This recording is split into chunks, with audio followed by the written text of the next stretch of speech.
Hey y'all, get ready with me. Flexirodset installation and takedown. Let's get into it.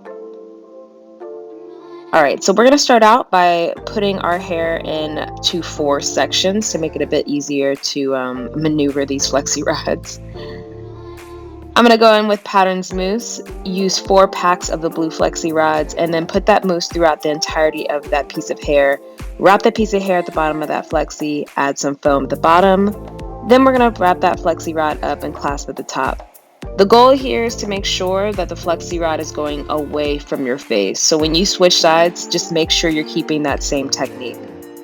I like to add foam at the bottom of my hair as well as at the top, just to make sure everything is locked and sealed.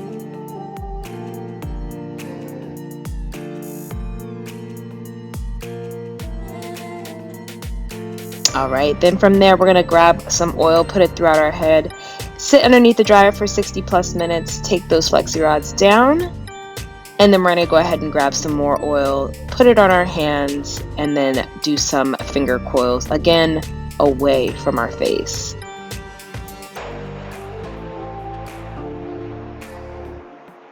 It's looking good, y'all.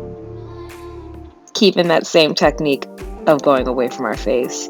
From there, we're going in with Pattern's pick, and then we're gonna go ahead and grab a hair dryer to stretch everything out and shape our hair to our face.